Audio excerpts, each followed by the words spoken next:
وهذا ما أردده، بأن المراجع، بأن العلماء أناس عاديون يخطئون في الاختيار، يخطئون في التصرف، يخطئون في المواقف، يخطئون في الفتوى، يخطئون في اعتقاداتهم، يخطئون في كل شيء، أناس عاديون.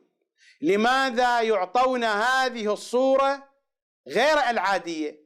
وبالتالي تكون لهم مساحة واسعة في تحطيم حديث أهل البيت وعدم القدرة على ردهم، في تحطيم عقائد أهل البيت وعدم القدرة عند الشيعة على ردهم. لماذا؟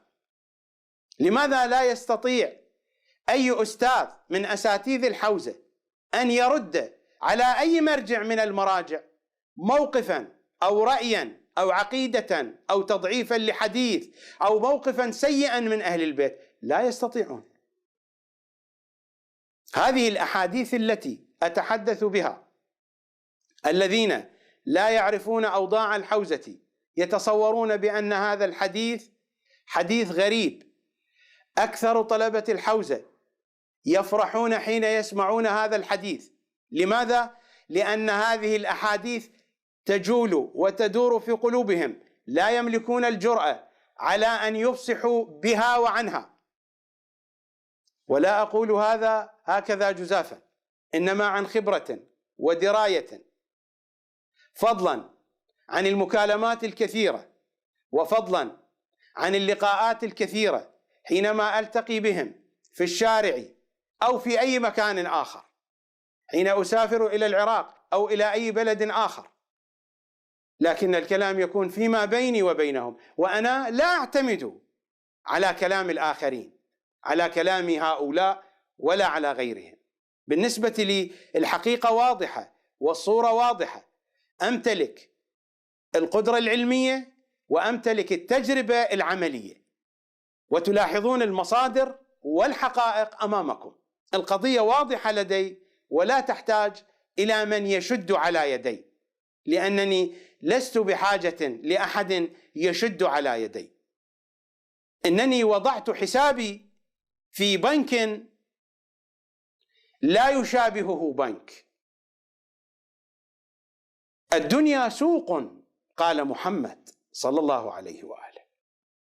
الدنيا سوق، قال محمد صلى الله عليه وآله، يربح فيها قوم يخسر فيها قوم، والعمر رأس مالك. الدنيا سوق، قال محمد صلى الله عليه وآله، يربح فيها قوم يخسر فيها قوم، والعمر رأس مالك. فتشت كل بنوك الدنيا واخترت بنك الأطهار.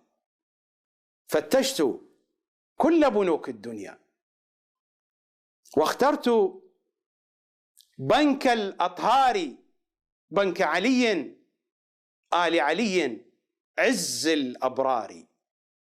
وفتحت حسابا في هذا البنك، لذا لا أحتاج لأحد يشجعني أو يشد على يدي. وفتحت حسابا في هذا البنك. في أي بنك؟ بنك علي آل علي عز الأبرار. وفتحت حسابا في هذا البنك أودعت فيه كل العمر. وفتحت حسابا في هذا البنك أودعت فيه كل العمر، كل العمر لهذا البنك. وكتبت للبنك تخويلا بالأرباح وبأصل المال.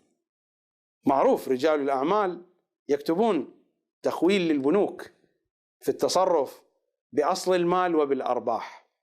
وكتبت للبنك تخويلا بالأرباح وبأصل المال، كل العمر لهذا البنك،